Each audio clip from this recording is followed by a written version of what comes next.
કે. અને રડતા રડતા એના આંખના આંસુ સુકાઈ ગયા ને ત્યારે એક દિવસ સપનામાં એની દીકરી દેખાણી.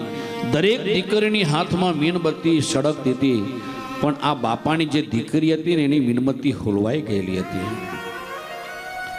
ત્યારે એલા બાપાએ દીકરીને કહ્યું કે બેટા, દરેક દીકરીઓની હાથમાં મીણબત્તી સળગે છે અને તારી મીણબત્તી કેમ હોલવાઈ ગઈ છે? ત્યારે સર દીકરી બહુ સરસ જવાબ આપ્યા. સપનામાં કહ્યું કે બાપુજી, જ્યારે જ્યારે હું આ મીણબત્તી સળગાવું છું અને હોલવાઈ જાય છે, એનું એક જ કારણ છે કે તમે જે આખો દિવસ રડ રડ રડ કરો છો મારી વેદનાને લઈને, એ તમારા આંખના આંસુ મારા મીણબત્તી ઉપર પડે છે બાપુજી. ખૂબ હું સળગવાનો ટ્રાય કરું છું, પણ જ્યાં તમારો આંસુ પડે છે ધરતી ઉપર, ત્યારે મારી મીણબત્તી હોલવાઈ જાય છે. તમારે પણ જો આવી દીકરીની ગોળે મારી મીણબત્તી જાગૃત રાખવી જ હોય તો મને વચન આપો કે આજ પછી તમે રડશો નહીં.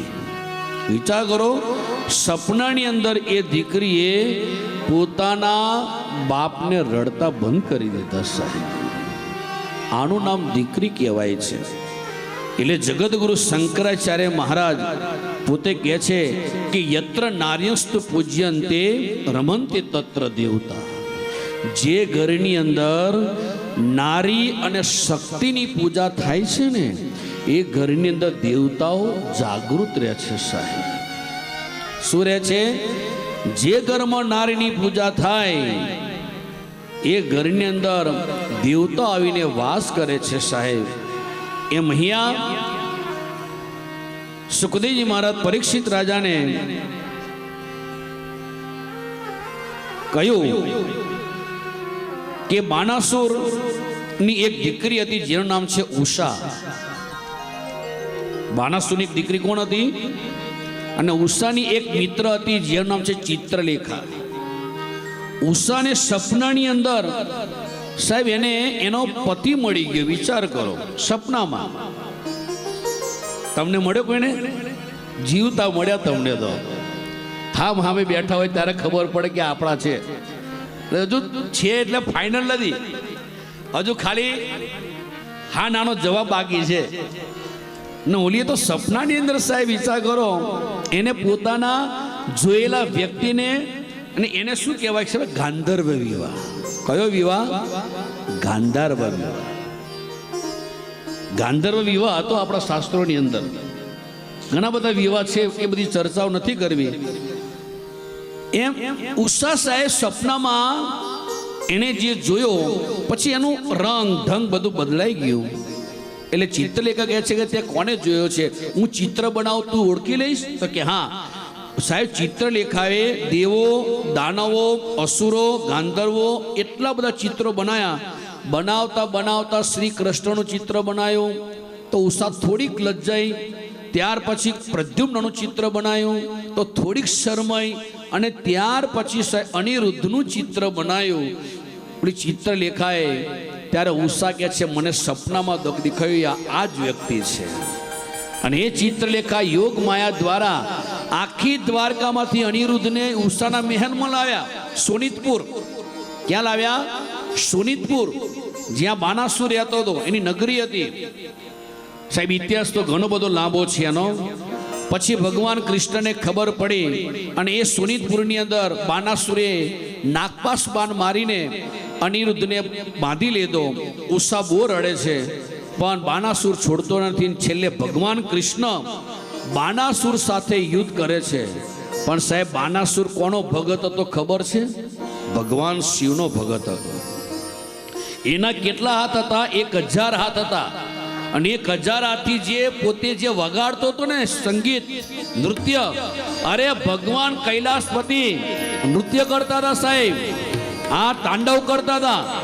ભગવાન શિવજીઓ શિવ એનું જે સંગીત જોઈને ખુશ થઈ ગયા હતા.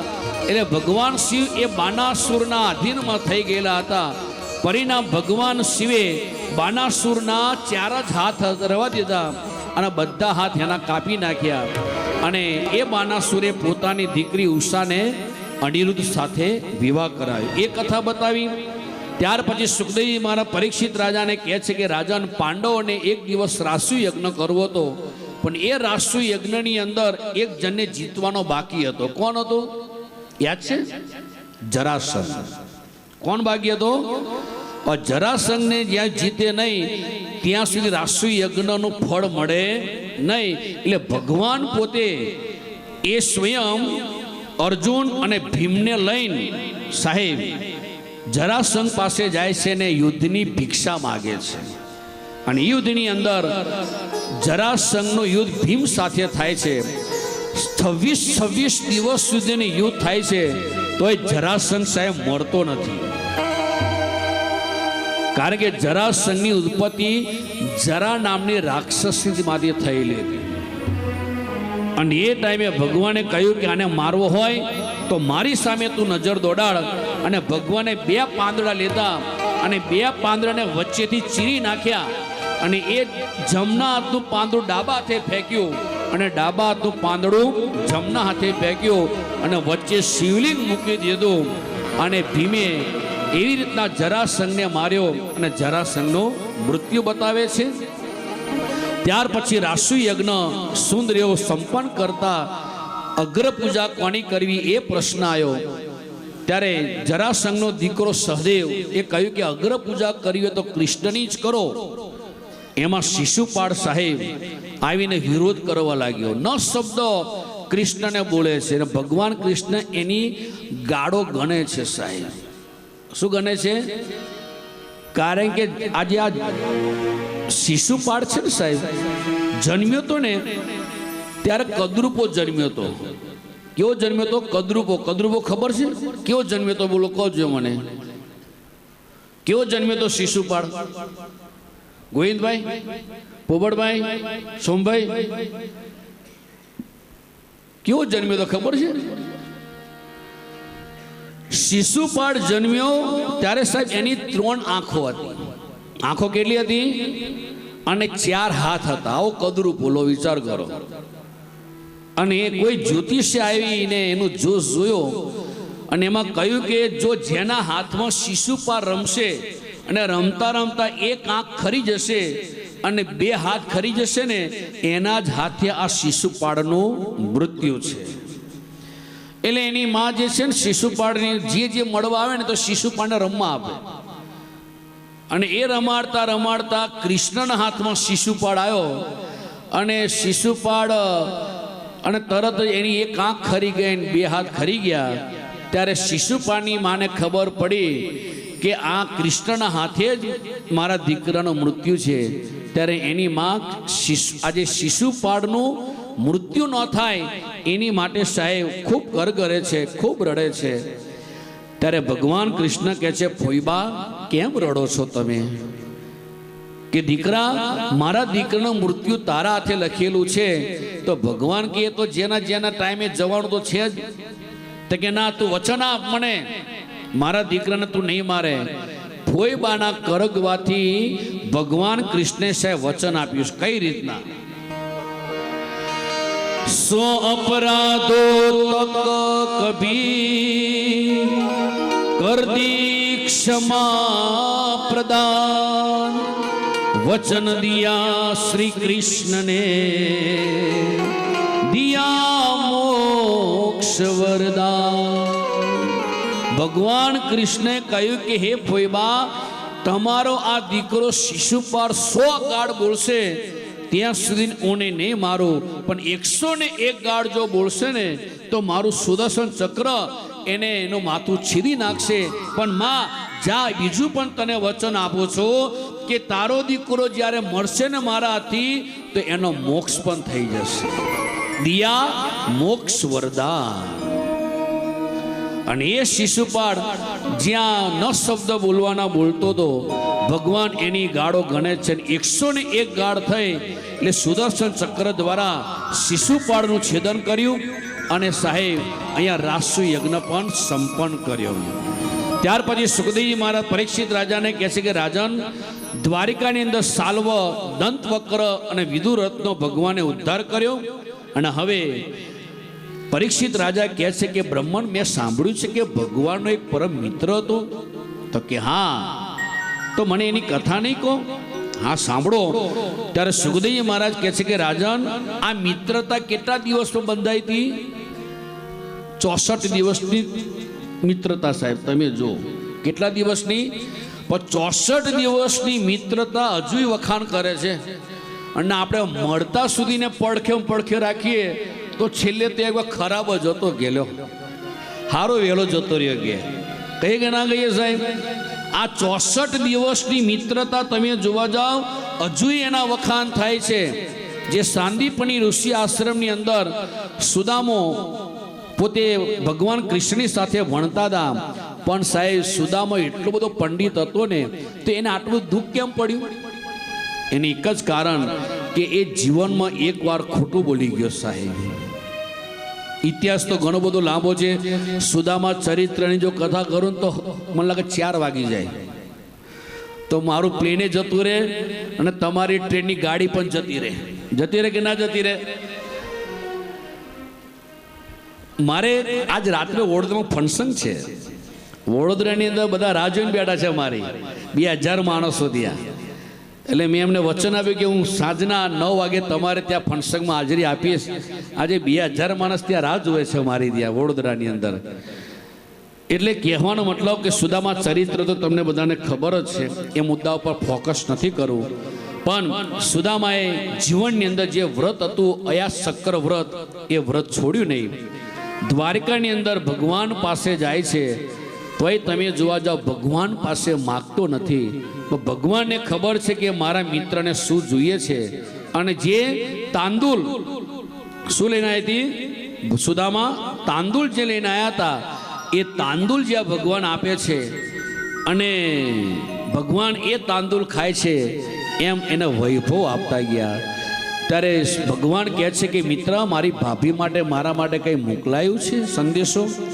ત્યારે સુશીલાનો સંદેશો સાહેબ તમે સાંભળો. જે સુશીલા બોલીને એ તો સુશીલા જ બોલી શકે. અને શું બોલી? એક માસ દ્વે પાખજો,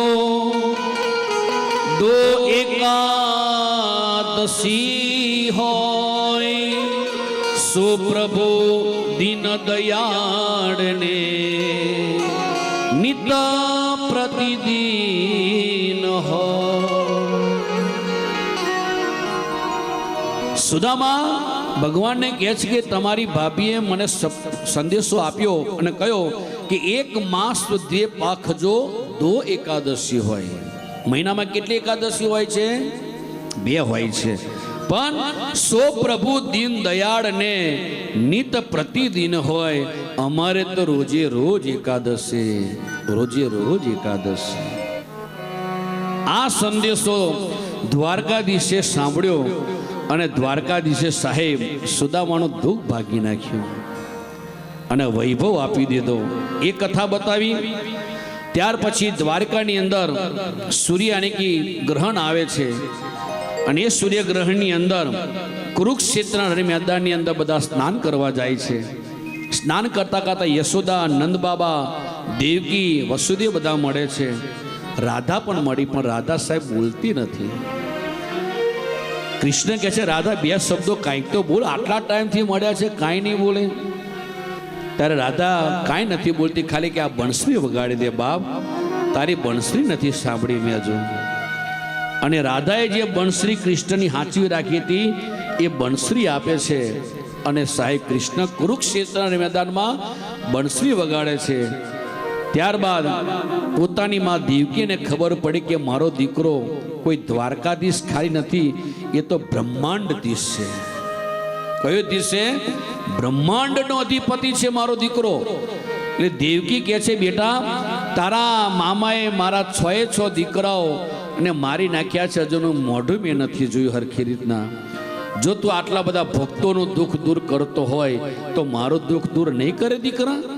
અને એ ટાઈમે માની વાત સાંભળીને સાહેબ જે બલિરાજા પાસે એના 6 ભાઈઓ હતા ભગવાનના, એને ત્યાંથી લાવીને પોતાની માની ગોદમાં મૂકી દીધા સાહેબ.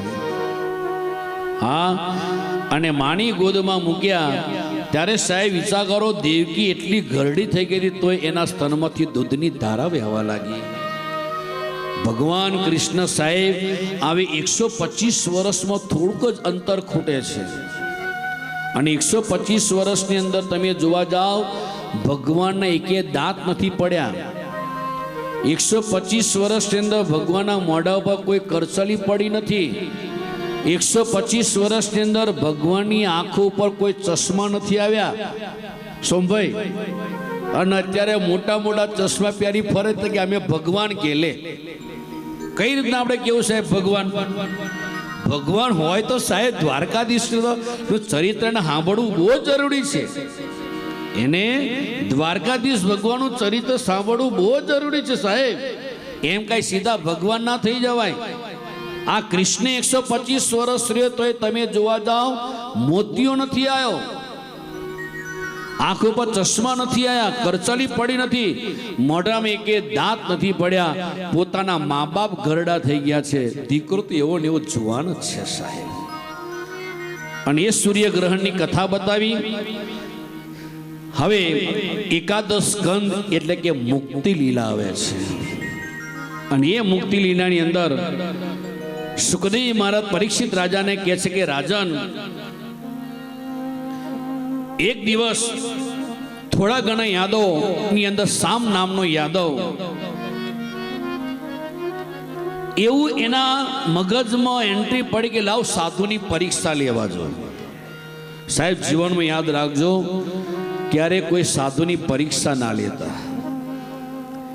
તમે જો અમરેલીમાં સંત મૂળદાસજી મહારાજનું નામ તમે સાંભળ્યું હોય તો, અમરેલી વાળા કોણ છે અહીંયા? આપણે અમારા આશાબેન, બીજા બેન છે.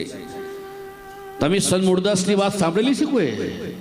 એ તો બહુ મોટી વાત છે, બહુ ઊંડાણની અંદર છે. પણ 10, 5, 7 મિનિટની તમે થોડી ચર્ચા કરી લો.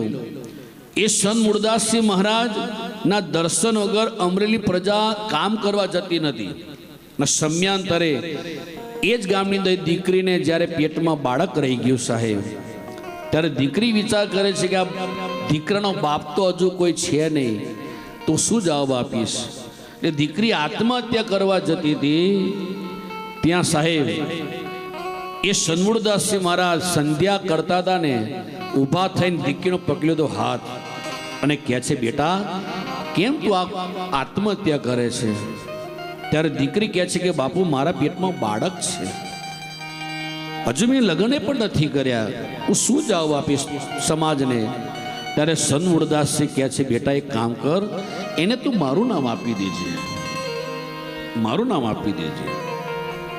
અને પરિણામ દીકરી ઘરે ગઈને બાળકનો જન્મ થયો અને સમાજે પૂછ્યું કે દીકરાનો બાપ કોણ છે? ત્યારે દીકરીના મુખમાંથી શબ્દ નીકળી ગયો, સંત મૂળદાસજી મહારાજ છે. સાહેબ જે પબ્લિક રોજ ગુલાબનો હાર પહેરાવતી હતી એ જ પબ્લિક જોડાનો હાર પહેરાયો. અને તે ગધેડા ઉપર સાહેબ ટકો કરાવીને ગધેડા ઉપર વરઘોડો કાઢ્યો. સાધુનો વિચાર કરો, સંતનો. અને સંતને સાહેબ ખૂબ પથ્થરો મારે છે, કોઈ માથે મારે, કોઈ છાતીએ મારે, કોઈ હાથે મારે, કોઈ પગે મારે. સંત બહુ રડ્યા સાહેબ, આંખમાંથી દળ આંસુ વહેજ્યા. એને થયું કે આ ગામમાં નથી રહેવું મારે, દ્વારકાધીશ ભગવાન પાસે જાઉં અને જે દ્વારકાધીશ મને પ્રેરણા કરશે ને પછી હું એ સ્થાને ચાલ્યો જઈશ. દ્વારકા જતા હતા ત્યાં વચ્ચે જામનગર આવે છે. જામનગરના જામ સાહેબે પણ સંત મૂળદાસજી મહારાજ પાસે કંઠી બાંધેલી હતી. અને એને થયું કે મારા ગુરુ આવું કરે, કંઠી તોડી નાખી. એમ અત્યારે સમાજ ક્યારે કંઠીઓ તોડે ક્યારે બાંધે કાંઈ નક્કી ન કહેવાય. હારું લાગે ને તો કંઠીઓ તોડી નાખે. એમ અહીંયા જામ સાહેબે પણ કંઠી તોડી નાખી. સંત મૂળદાસજી મહારાજને ખબર નથી સાહેબ. એને તે થયું કે મારા શિષ્યની ખબર લેતો જાઓ. ખબર લેવા મોટા મંદિરે જઈને કહે છે કે તમારા મહારાજને કહો સંત મૂળદાસજી આવ્યા છે. પણ સાહેબ પ્રધાને કહ્યું કે અમારા મહારાજે નવા ગુરુ ધારણ કર્યા છે ને એ રોજ ત્યાં સત્સંગ સાંભળે છે. ત્યારે સંત મૂળદાસજી મહારાજની સાહેબ આંખમાંથી દિલથી દુઃખના આંસુ આવી ગયા કે ભલે મને અમરેલી પ્રજા ઓળખી ના શકે, પણ આજે પ્રજાનો પણ એક ઈશ્વર છે રાજા, એ ના ઓળખી શક્યો મને. ભલે એની મારી કંઠી તોડી હોય પણ એના માથા ઉપર તો મેં પહેલા હાથ મૂક્યો છે, એટલે એનું કલ્યાણ તો હવે મારે કરવું જ પડશે. અને જ્યાં સંત મૂળદાસજી મહારાજ હતા ત્યાં એક કચરાના ડબ્બાની અંદર એક બિલાડી મરેલી હતી. એ બિલાડીનું પૂંછડું પકડીને સંત મૂળદાસજી મહારાજ અંદર જઈને આમ કરીને ઘા કરે છે અને કહે છે, મહારાજ આ બિલાડી મરી ગઈ છે, એના બચ્ચા દૂધ માટે તડસી રહ્યા છે. જો તમારા નવા ગુરુમાં એવી શક્તિ તાકાત હોય તો આ બિલાડી સજીવન કરી બતાવે. ત્યારે નવા ગુરુ કે મરેલો કોઈ સજીવન થાય જ નહીં. ત્યારે સંત મૂળદાસજી મહારાજ કહે છે કે મહારાજ મેં મારા જીવનમાં કોઈ પાપ ના કરી હોય તો લાવો ઠાકોરજીનું પાણી, હું મારા ભજનના અને મંત્રના પ્રતાપે આ બિલાડી સજીવન કરી બતાવું. ઠાકોરજીનું પાણી આપ્યું, ઠાકરને અરજ કરી સાહેબ, અને કહ્યું, હે ઠાકર, જો આજે તારા સંતની આજે પરીક્ષા થાય છે, લાજ જશે મારી, તો તું છે ગુનેગાર, કૃષ્ણ કનૈયા, કૃષ્ણ કનૈયા. અને સાહેબ એ ઠાકોરજીનું પાણી જે સિદ્ધ કરેલો મંત્ર દ્વારા બિલાડી ઉપર આમ કરીને જ્યાં છંડકાર કર્યો ને સાહેબ, 2 મિનિટની અંદર બિલાડી તડફવા લાગી અને ઊભી થઈને ફટ દઈને સંત મૂળદાસજી મહારાજ અને એ બિલાડી પોતાના બચ્ચાને દૂધ પીવડાવવા લાગી સાહેબ. હા, પણ સંત મૂળદાસજી મહારાજે એમ કઈ બિલાડી સજીવન નથી કરી, પોતાનું 3 મહિનાનું આયુષ્ય એ બિલાડીને અર્પણ કરી દીધેલું છે સાહેબ. આ સાધુ કહેવાય.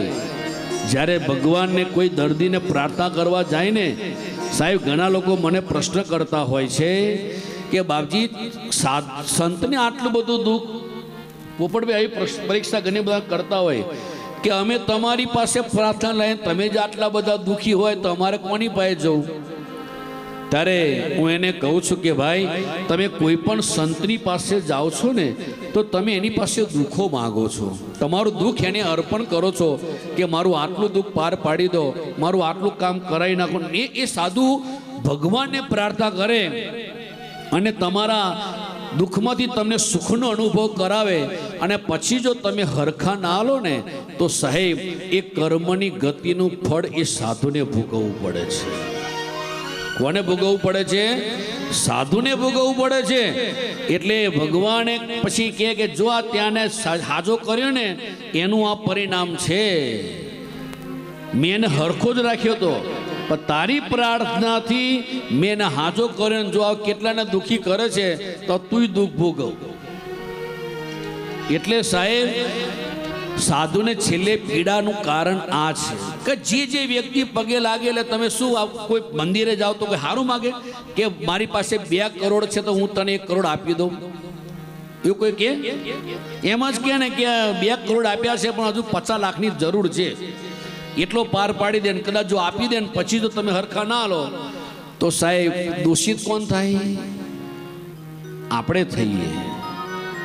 એમ અહીંયા સંત મૂળદાસજી મહારાજે પોતાનું 3 મહિનાનું આયુષ્ય બિલાડીને આપી દીધું. અને ત્યારે જામ સાહેબને ખબર પડી કે સાચા ગુરુ તો મારા સંત મૂળદાસજી મહારાજ છે. એટલે તરત જે નવી કંઠી બાંધી હતી ને એ પાછી તોડી નાખી, લો ઘડીકમાં તોડી નાખી અને અતિએ પછી કંઠી ધારણ કરી લીધી. એમ અત્યારનો આ સમાજ ક્યારે કંઠીઓ તોડે ક્યારે બાંધે કઈ નક્કી કહેવાય? બાકી પહેલા તો આખો આપણો ભારત રામમય હતું સાહેબ.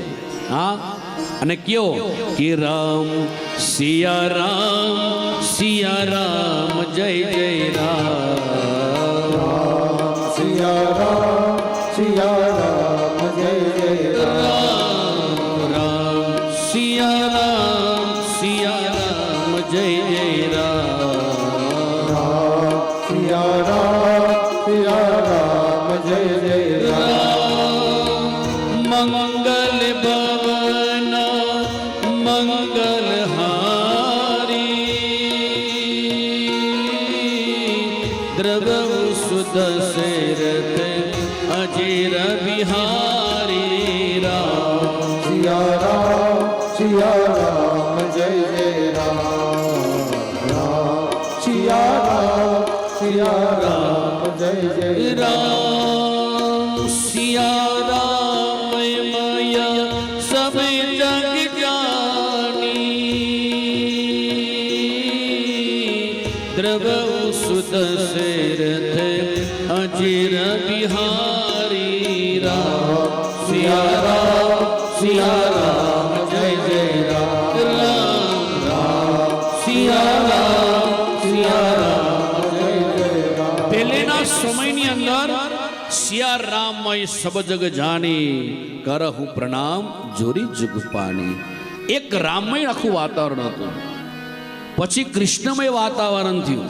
અત્યારે કયું વાતાવરણ ક્યાં પલટો ખાય કઈ નક્કી કહેવાય? ક્યારે ક્યારે વાવાઝોડું ક્યાં આવી જાય કઈ ઠેકાણું નહીં. કાલે ગુજરાતમાં બહુ મોટું વાવાઝોડું હે, કડાકાન ભડાકાન તડાકા એવા થયા કે એની કોઈ હદ નહીં. કાલે હાજે મારી ઉપર ફોન આવ્યા, અમારા સાયલાથી જ ફોન આવ્યો હતો. સાહેબ બધા સંતો ત્યાં ઘણા ખરા ત્યાં સાંભળે છે આપણી લાઈવ કથા, અને સાધુએ પ્રાર્થના કરે છે કે ગિરનાર સેવા સમિતિના જેટલા સભ્યો છે એ બધાનું કલ્યાણ થાય. એ આજે મને સાયલાએ કાલે સંતોએ વાત કરી. અહીં મેં બેઠા બેઠા અહીંયા કથા સાંભળીએ છીએ અને નારાયણને ઠાકરને પ્રાર્થના કરીએ છીએ. સાહેબ એમ કહેવાનો મતલબ કે સુખદેવ મહારાજ પરીક્ષિત રાજાને કહે છે કે સામ નામના યાદવે સ્ત્રીનું સ્વરૂપ ધારણ કર્યું અને સાધુની પરીક્ષા લેવા જાય છે સોમનાથમાં. અને એ સોમનાથની અંદર એટલા બધા વિદ્વાન સંતો હતા, અને એમાં સામ નામના યાદવ એ જે સ્ત્રીના કપડા પહેર્યા હતા એને કહ્યું કે લાવ સાધુ કેટલા તપસ્વી જોઈએ તો ખરા. અને એ તપસ્વી જોવા માટે કહે છે કે બાપજી જુઓ ને, આના પેટમાં દીકરો છે કે દીકરી છે? ત્યારે દુર્વાસા ઋષિ મુનિ ત્યાં બેઠેલા હતા. દુર્વાસા ઋષિ મુનિ કે એમને મારી પાસે મોકલો, મારી પાસે મોકલો. અને જ્યાં દુર્વાસા ઋષિ મુનિ પાસે આવ્યા, અને દુર્વાસા ઋષિ મુનિ કહે છે કે આના પેટમાં દીકરો નથી ને દીકરી નથી, પણ આના પેટમાં તમારા 56 કોટી યાદાઓને ભસ્મ કરવાનો મોટો મોટો મૂસળ છે. સાહેબ તમે જુઓ, ભગવાનને પણ શ્રાપ અપાઈ ગયો. સાધુ ધારે ને તો ભગવાનને પણ શ્રાપ આપી શકે છે, અને આપેલા છે સાહેબ. ઇતિહાસે પ્રમાણ આપ્યા છે, એ બધી ચર્ચા નથી કરવી. અને આ યાદવ ગભરાઈ ગયા. અમે તો ખાલી હસી મજાકની અંદર આ ચર્ચા કરતા હતા, પણ આ તો હસવામથી શું થઈ ગયું? ખસું થઈ ગયું સાહેબ. અને એની અંદર જ્યારે ઉગ્રસેનને ખબર પડી, એટલે ઉગ્રસેને બધાને ક્રોધ થયા, અને એ જે મૂસળ નીકળ્યું એનું ચૂર્ણ બનાવ્યું, અને ચૂર્ણ બનાવીને પ્રભાસ યાની કે સોમનાથના દરિયાની અંદર વહેતું કરી દીધું. પણ એક નાનો ટુકડો સાહેબ એક ચૂર્ણ થતો નથી, એને પણ સોમનાથના દરિયામાં વહેતો કરી દીધો. અને એ ટુકડો છે ને એક માછલી ગળી ગઈ. એને જરા નામના પારધીએ પકડી માછલીના 2 કટકા કર્યા, અને એ ટુકડો જે મળ્યો ને એને બાણના અણી ઉપર મૂક્યો. અને જે ચૂર્ણ બનાવ્યું હતું એ પ્રભાસ પાટણની અંદર એરકા નામનું ઘાસ ઉગ્યું. કયું ઘાસ? એરકા. અને એ ઘાસ કેવું ખબર છે? આગળથી સાહેબ એટલું બધું અણીદાર હોય કે ખાલી તમે આમ ફેરવો ને ગળા ઉપર તો તમારું ગળું ઘડીકમાં 2 ભાગ થઈ જાય. કેવા થઈ જાય? આમ ફેરવે ને તો બધું જ કાપી નાખી એવું ઘાસ. અને આનીકોર સાહેબ દ્વારકાની અંદર અપશુકનો થવા લાગ્યા, એટલે ભગવાને કહ્યું કે ચાલો અમુક યાદવોને શ્રાપમાંથી ભગવાને મુક્ત કર્યા, અને અમુકને લઈ ગયા. જે ઉદ્ધત વિદ્યારા બહુ હતા એને પ્રભાસ પાટણ લઈ ગયા. પ્રભાસ પાટણની અંદર અંદરો અંદર સાહેબ એ બધા ઝઘડીને સ્વયં 56 કોટી યાદવની અંદર બધા ત્યાં બળીને ભસ્મ થઈ ગયા. અને આનીકોર ભગવાન કૃષ્ણ સ્વયં સુંદર એવા વૃક્ષ નીચે પદ્માસનમાં બેઠેલા હતા. જરા નામના પારધીને ખબર પડી કોક આજે ત્યાં પ્રાણી જઈ રહ્યું છે, જોયા વગર બાણ મારી દીધું. અને એ બાણ ભગવાનના અંગૂઠે જ્યાં વાગી ગયો, અને ભગવાને હવે થયું કે મારે મારો શરીરને હવે શાંત કરવું પડશે. સાહેબ અંગૂઠે જ કેમ બાણ માર્યું એ પણ પ્રશ્ન થવો જોઈએ. અંગૂઠી એટલા માટે સાહેબ કારણ કે આખા શરીરની અંદર એક અંગૂઠો જેવો હતો કે ભગવાનને બાણ વાગ્યો હતો. બાકી આખા શરીરની અંદર દુર્વાસા ઋષિ મુનિના એવા આશીર્વાદ મળ્યા હતા કે તને કોઈ પણ આખા શરીરમાં જો બાણ મારશે તો તને કાંઈ થશે નહીં. એનું કારણ કે ઇતિહાસ તો ઘણો બધો લાંબો છે. ફરી જ્યારે ભેગા થઈશું ત્યારે કરીશું વાત, આવડી વાત નહીં કરવી. પણ અંગૂઠે એ બાણ માર્યું અને ભગવાન કૃષ્ણ દારૂકને બોલાવે છે કે દારૂક, હવે તો દ્વારિકાની અંદર જઈને યાદવોને કહી દેજો કે 7 દિવસની અંદર મારી દ્વારકા સમુદ્રમાં ડૂબી જશે, એટલે તમે બધા જ અર્જુનની સાથે નીકળી જજો. અહીંયા ઉદ્ધવજી આવે છે અને ઉદ્ધવજી રડતી આંખો કહે છે કે પ્રભુ, હવે તમે લીલા સંકેલી લેશો, મને પણ લઈ જાઓ તમારી સાથે. ત્યારે ભગવાને ના પાડી, ઉદ્ધવ, આ ધરતી પર હું એકલો આવ્યો તો મારે એકલો જ જવાનો છે. એટલે જ આપણા સંતો કહે છે કે એકલા આવ્યા એકલા જવાના, સાથે વિના સંગી વિના. એકલા જયા મનવા, એકલા જવાના, સાથી વિના સંગે વિના, એકલા જવાના, એકલા જવાના, એકલા જવાના, એકલા જવાના. ભગવાન ઉદ્ધવને કહે છે કે ઉદ્ધવ, એકલા આવ્યા તો એકલા જ જવાનું છે, પણ લે, હું તને મારી ચરણ પાદુકા આપું છું. અન્ય ગામડાઓની અંદર મારી ચર્ચા કરતો કરતો બદ્રીધામ ચાલ્યો જજે અને મારી ચરણ પાદુકાનું પૂજન કરજે. તારો જ્યારે સમય પૂરો થશે તું પણ મારા ધામમાં આવી જઈશ. અહીંયા જે બાણ માર્યું તું એ પારધી ભગવાનની પાસે આવીને ખૂબ રડે છે, મારાથી ભૂલ થઈ ગઈ, મને ક્ષમા કરો. ત્યારે ભગવાન કહે છે કે જરા આપણા બંનેનો સરવાળો સરખો થઈ ગયો. રામા અવતારમાં 2 તડે બાણ માર્યું હતું અને કૃષ્ણ અવતારમાં આવે તે મને બાણ માર્યું. જરા નામનો પારધી કહે છે, મને ખબર ના પડી પ્રભુ, રામા અવતારમાં તું વાલી હતો અને અત્યારે એ જ તું જરા તરીકે આ જન્મ લીધો છે, અને એ ટાઈમે મેં તને બાણ માર્યું હતું ત્યારે હું રામ હતો, અને હવે હું કૃષ્ણ બન્યો અને તું જરા બન્યો છું, એટલે તે મને બાણ માર્યું. એટલે આપણા બંનેના સરવાળા કેવા થઈ ગયા? હવે સરખા થઈ ગયા. સાહેબ, જો ભગવાન જેવા ભગવાનને જો સરવાળા હરખા કરવા પડતા હોય તો મારે તમારે હરખા કરવા પડશે કે નહીં કરવા પડે? એમ કાંઈ મોક્ષ મળી જાય સાહેબ? તો ઓલા મોક્ષો આપવા નીકળ્યા છે એનું થશે? બોલો જોઈએ, હે એનું શું થશે? સરવાળા સાહેબ ભગવાનને જો હરખા કરવા પડતા હોય તો એટલું યાદ રાખજો, બધાના સરવાળા સરખા રાખજો સાહેબ. એમ અહીંયા ભગવાન જ્યારે ધીમે ધીમે પોતાના શરીરને શાંત કરે છે અને સ્વર્ગની અંદર દેવતાઓ સાહેબ ભગવાનને પુષ્પ વૃષ્ટિ કરે છે, અને પુષ્પ વૃષ્ટિ કરતા કરતા ભગવાને પોતાનું તેજ આખો વૈકુંઠની અંદર પોતે સ્થાપિત કરી દીધું. બોલો શ્રી દ્વારિકા દ્વારિકાધીશ કી જય, દ્વારિકાધીશ કી જય. પાર્વતીવને હર હર મહાદેવ. ભગવાને સાહેબ પોતાનું તેજ વૈકુંઠમાં મોકલી દીધું. આની કોર સુખદેવ મહારાજ પરીક્ષિત રાજાને કહે છે કે રાજન, બોલ હવે તારે કાંઈ પૂછવું છે? હવે ત્યારે પરીક્ષિત રાજા હવે 12મા સ્કંદની અંદર આશ્રય લીલા તરફ સુખદેવજી મહારાજ કહે છે કે હવે ભગવાન આવા ધામ છોડીને ચાલે ગયા, હવે શું પૂછવાનું આવે? ભગવાન જ નહીં રહ્યા ધરતી ઉપર, એટલે હવે કાંઈ પ્રશ્ન પૂછવાનો તો આવતો જ નથી.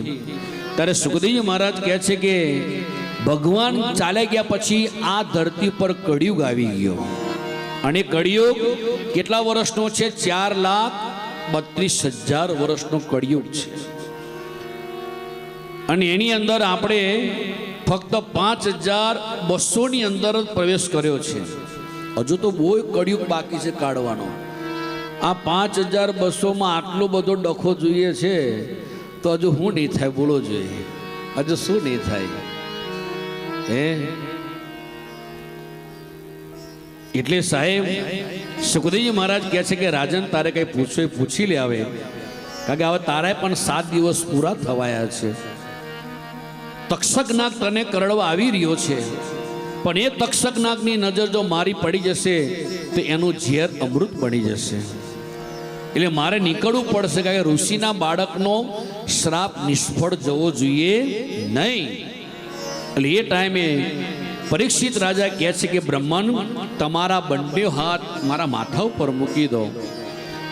એટલે સુખદેવ મહારાજે પરીક્ષિતના માથા ઉપર હાથ મૂક્યો અને પરીક્ષિત રાજાએ પોતાનો આત્મા ક્યાં લઈ ગયા? બ્રહ્માંડમાં લઈ ગયા સાહેબ.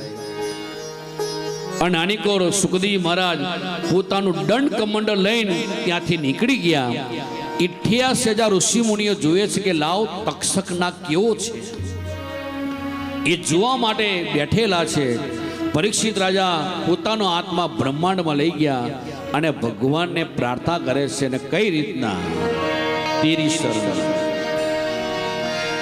તેરી શરણ પ્રભુ, તેરી શરણ, तेरी शरण प्रभु तेरी शरण, तेरी शरण प्रभु, तेरी शरण, तेरी शरण प्रभु तेरी शरण, भवजल लहरी नदियाँ गहरी, भवजल लहरी नदियाँ गहरी, कर मन बेग बहाया हूँ प्रभु, चरण वेग बहाया हो, तेरी शरण प्रभु,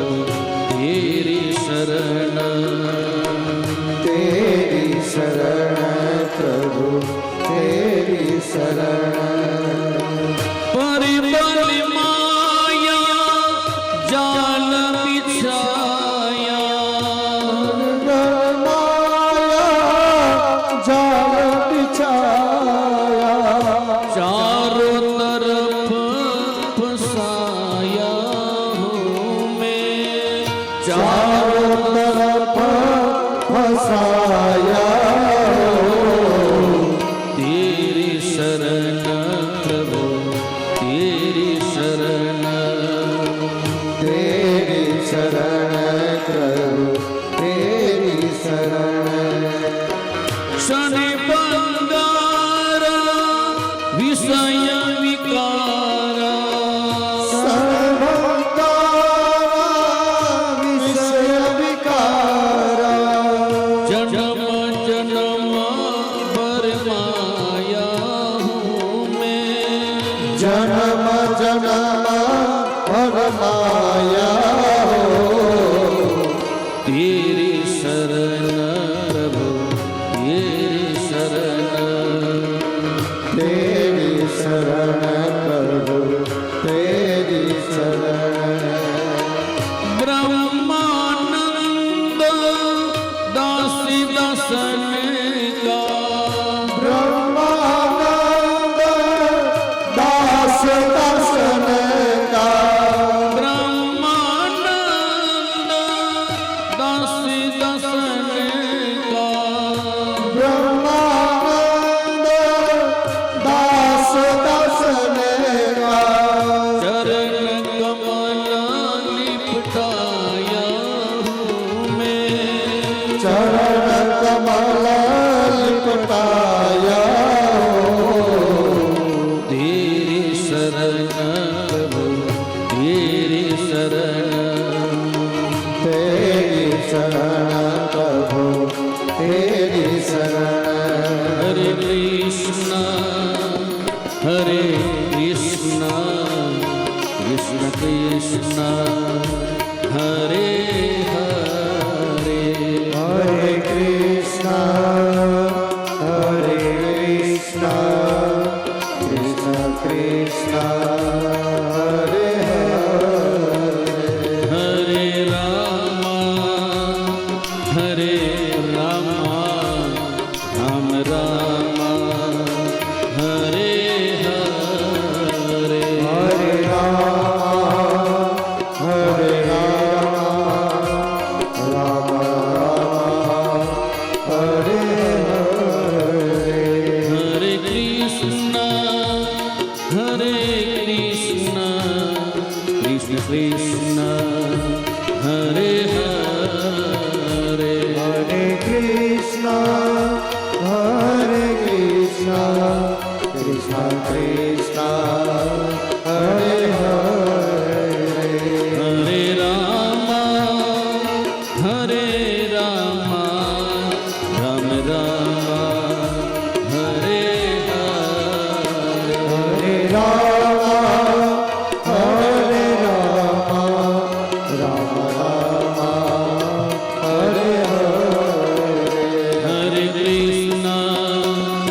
આ કળિયુગનો મહામંત્ર છે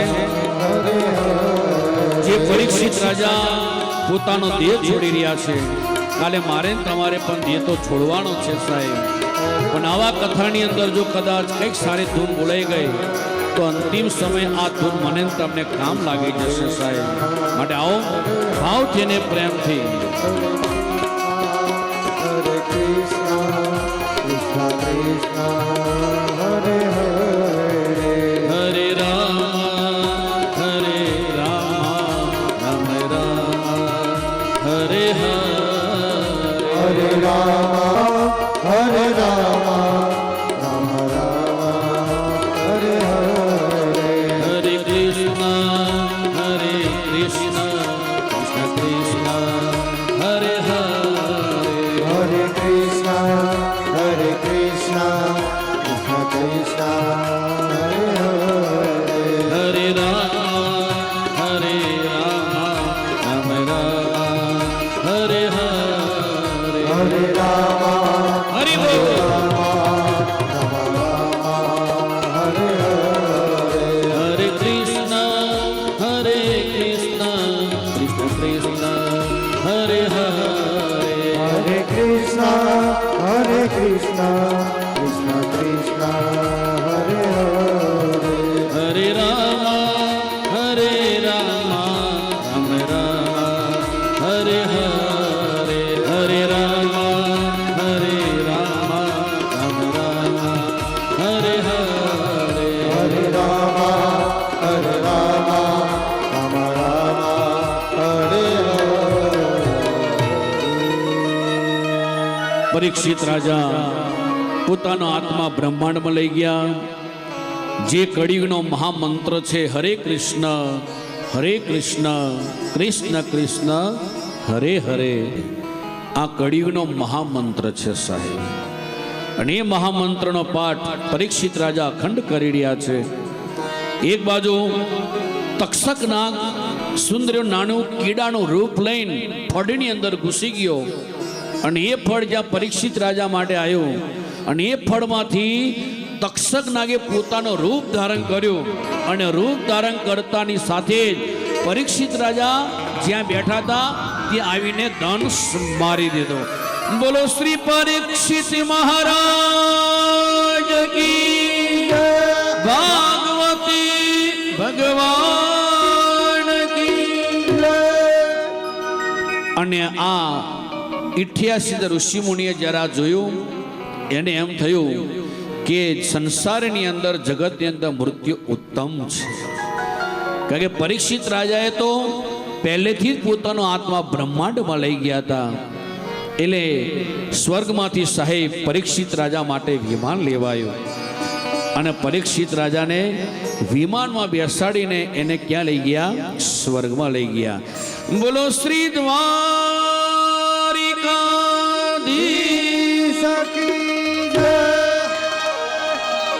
અહીંયા પરીક્ષિત રાજાની જેમ મુક્તિ થઈ એમ આપણે પણ અહીંયા દ્વારકાધીશ ભગવાનને પ્રાર્થના કરીએ.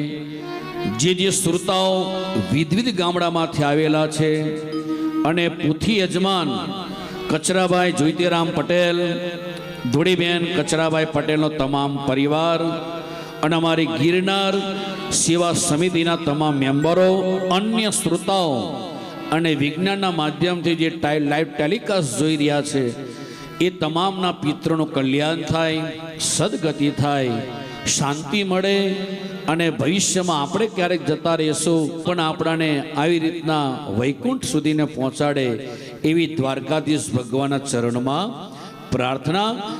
પરીક્ષિત રાજાની જ્યારે મુક્તિ થઈ ત્યારે નૈમિષારણ્યની અંદર સુતજી મહારાજ સૌનક આદિ ઋષિઓને આ છેલ્લે કથાને વિરામ આપે છે સાહેબ.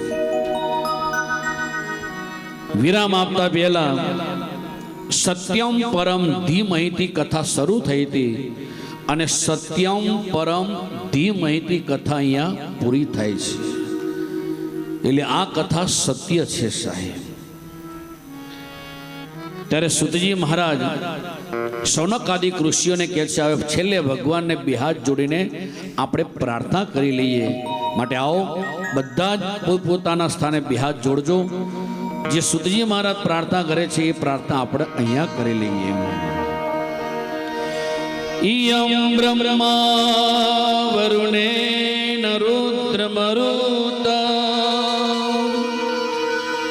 સ્તુન્વન્તિ દિવેસ્તવે વેદે સાંગપદક્રમોપનિષદે ગાયંતિયં સામિગા ધ્યાનાવસ્તિ તદ્ગતેન મનસા પશ્યન્તિ યોગિનો યસ્યાન્તં નઃ વિદુસુરાસુરગણા દેવાય તસ્મૈ નમઃ. ભવે ભવે યથા ભક્તિ પાદયોસ્તવ જાયતે તથા કુરુષ્વ દેવેશ નાથસ્ત્વં નો યત પ્રભો.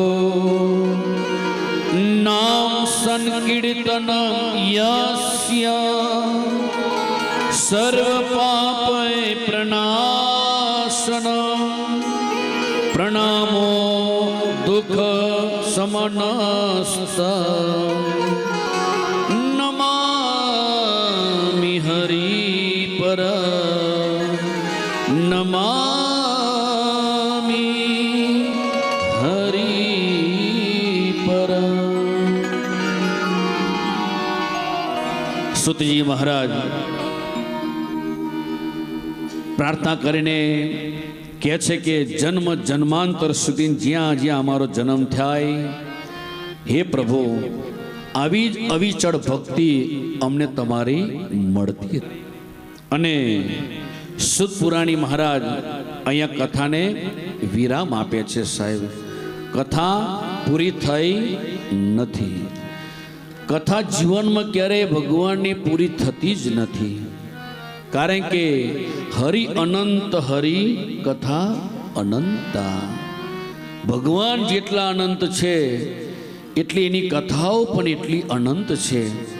એમ કથા ક્યારે પૂરી થતી નથી. સાહેબ, અહીંયા કથા વિરામ લે તો આ કથા પછી ક્યાંક બીજા ઠેકાણે ફરી પાછું મંગલાચરણ ત્યાં ચાલુ થઈ જાય. અહીંયા પણ કથા વિરામ લે તો ત્રીજા ઠેકાણે પણ ત્યાં મંગલાચરણ ચાલુ કરીને પછી ત્યાંય પણ આ જ પ્રભુની કથા ચાલુ રહે છે. એટલે જીવનમાં કથા ક્યારે પૂરી થતી નથી. ફક્ત કથાને આપણે શું આપ્યો છે? વિરામ આપ્યો છે. માટે આવો છેલ્લું વિદાયનું ગીત ગાઈને કથાને આપણે વિરામ આપીએ. મુજ દ્વારે હો પંખીડા હસતા મુખડે જાજો રે, હસતા મુખડે જાજો રે. મુજ દ્વારેથી હો પંખીડા હસતા મુખડે જાજો રે, હો હસતા મુખડે જાજો રે. વિદાય ટાણે ઓ પંખીડા ગીતે મધુરા ગાજો રે, ગીતે મધુરા ગાજો રે. વિદાય ટાણે ઓ પંખીડા ગીત મધુરા ગાજો રે,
સાથે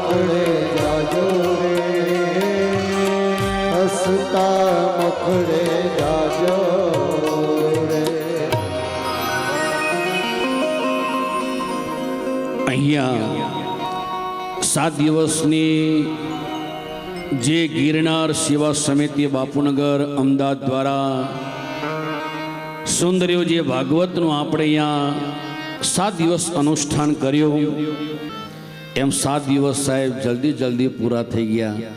હજુ બીજા 2 દિવસ સરકાઈએ તો ખૂબ આનંદ રહે, પણ શું કરો, ટાઈમ થાય નથી કહેવાતું કે સમય પૂરો થાય તો સાહેબ કાળ પણ ક્યારેક કોઈને સમાચાર નથી આપતું, ચાલી જ જવું પડે છે. એમ આપણો પણ આજે ઋષિકેશની અંદર આજે કાલિકામણી બાબાના સુંદર એવા પવિત્ર આશ્રમમાં 7 દિવસ જે ભાગવતજીનું અનુષ્ઠાન કર્યું, બહુ આનંદની વાત કહેવાય.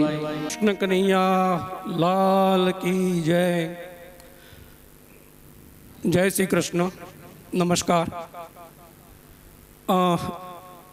મને શ્રી ગિરનાર સેવા સમિતિ વતી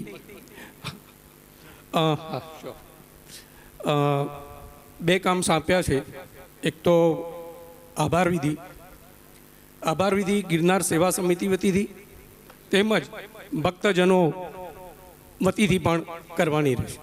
સૌ પ્રથમ તો આપણે આભાર વ્યક્ત કરીશું પરમ પૂજ્ય આદરણીય માધવદાસ બાપુ કે જેમણે 7 દિવસ સુધી આપણને તેમની સુંદર મધુર વાણીથી અને સુંદર મજાના દ્રષ્ટાંતો આપીને હાસ્ય સાથે રાસ ગરબા સાથે આપણને બધાને જોડે જોડે શ્રી કૃષ્ણના ચરિત્ર દ્વારા જીવનમાં શું કરવું, કેવી રીતે જીવવું તેનો પણ ખૂબ જ સરળ રીતે આપણને ઉપદેશ આપ્યો છે, સમજાવ્યો છે. તે બદલ બાપુને આપણે તાલીઓથી વધાવી લઈએ. ખૂબ ખૂબ આભાર બાપુશ્રી. બીજો શ્રી બાપુની સાથે આવેલા શાસ્ત્રી શ્રી મનીષભાઈ ઉપાધ્યાય કે જેમની વૈદિક શબ્દોથી સુંદર રીતે પૂજા વિધિ કરાવી અને તેમની સાથે રહેલા અન્ય સાથી મિત્રો, એ સર્વનો પણ આપણે દિલથી આભાર વ્યક્ત કરીએ છીએ. આપણે જાણીએ છીએ તે રીતે જો કથાનું વક્તવ્ય અને એના અનુરૂપ સંગીત ન હોય તો એ બહુ મજા આવે નહીં. એટલે આપણને અનુરૂપ સંગીત પીરસનાર ગાયક વૃંદ, તબલાવાળા ભાઈ, એક્ડોપેડવાળા, ઓર્ગનવાળા શ્રી બાવરિયા રમણીકભાઈ અને બેન્જોવાળા સૌનો પણ આપણે સૌ ખૂબ ખૂબ આભાર માનીએ છીએ. તેઓ ગીતની સાથે સંગીત હોય તો જ તેમાં 4 ચાંદ લાગી જાય અને પ્રસંગને જીવંત બનાવી શકાય.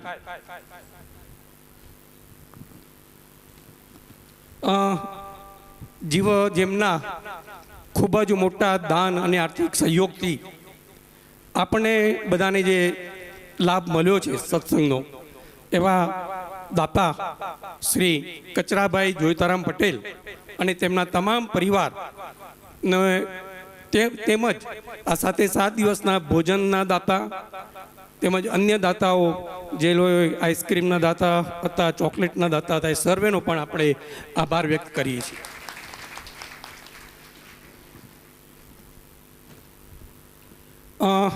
સાઉન્ડ સિસ્ટમ ઓપરેટર પરમાર સંજયભાઈનો પણ આભાર વ્યક્ત કરીએ છીએ. સાઉન્ડ બરાબર ન હોય તો જે વક્તાને સાંભળવાની મજા પણ ના આવે. હું પ્રવીણભાઈ, ભરતભાઈ, મિતભાઈ, નવીનભાઈ તથા તેમની સમગ્ર ટીમનો ખૂબ ખૂબ આભાર વ્યક્ત કરું છું. આ ઉપરાંત જેઓને ફોટોગ્રાફી અને જે બ્રોડકાસ્ટિંગ, લાઈવ બ્રોડકાસ્ટિંગને ઘણા બધા આપણા ભક્તજનો ઘેર બેઠા પણ આ સરળ મજાની કથાનો લાભ લઈ રહ્યા છે, તેમને પણ આપણે આભાર વ્યક્ત કરીએ છીએ. આ ટીમની બીજું રહસ્ય એ છે કે જેઓ અહીં પણ આપણને સરસ મજાનું સંગીત અને એ પ્રોવાઈડ કરે છે, એ ફરી પાછી ટીમ આપણને રસોડામાં પણ સેવા પૂરી પાડી રહી છે.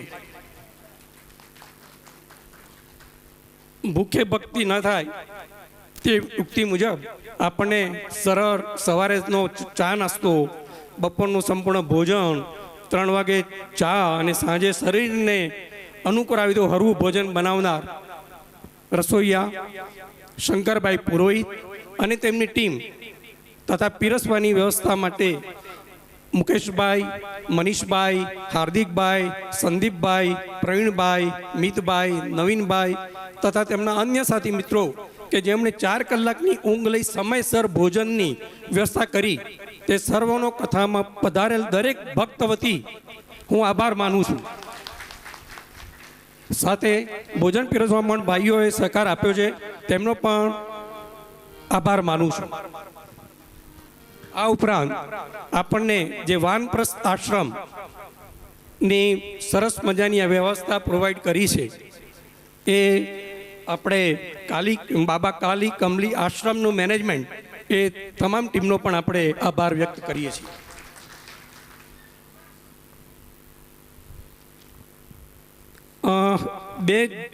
એક જાહેરાત જેવું છે, એક કરી દો તમે.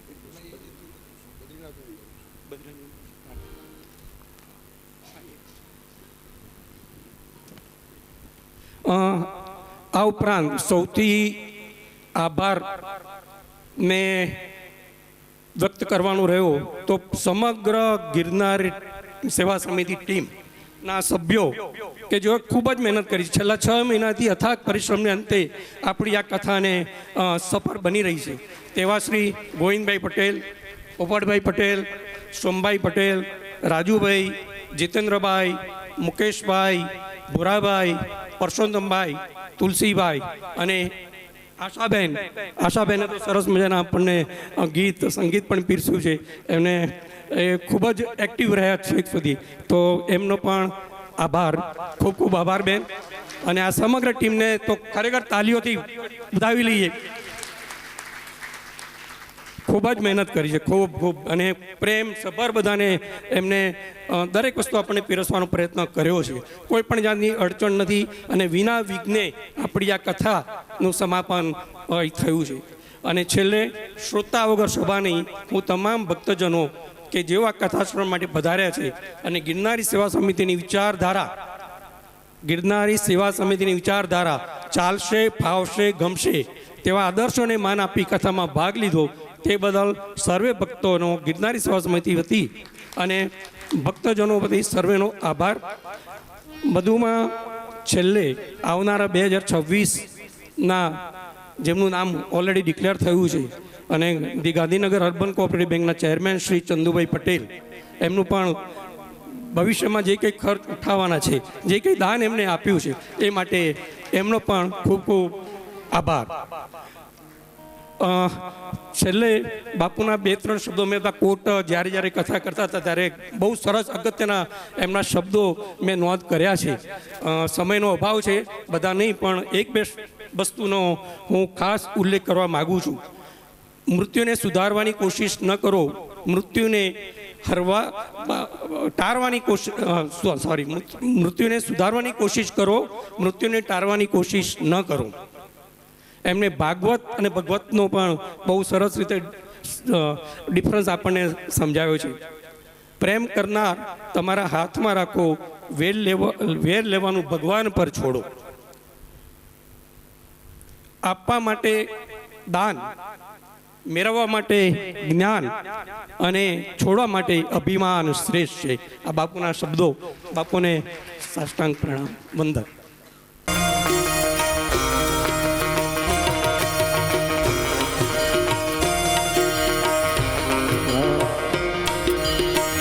જય કાળા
संसार सारम दुर्गेन्द्रहारम सदा वसंतम विद्यानवीने भवामि कैतं नमामि मंगल भगवान विष्णु मंगल गरुड़ध्वज मंगल मोदलिकाक्ष मंगलाय मनोहरे सर्वमंगल मांगल्ये शिवे सर्वार्थ साधिके शरण्ये गौरी नारायणे नमस्ते नारायणे नमस्ते नारायणे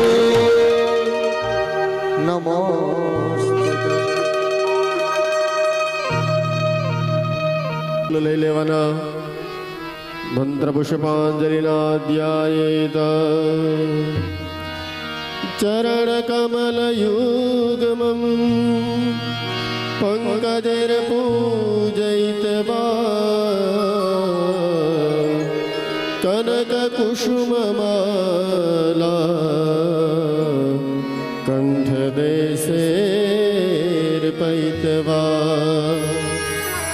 શિરસि વિનિહિતોऽयं મંત્રપુષ્પાંજલિસ્તે હૃદયકમલમધ્યે દેવહર્ષં તનોતુ આવાહनं ન જાનામિ તવાર્ચનम् पूजां चैव न जानामि क्षमस्व परमेश्वरम्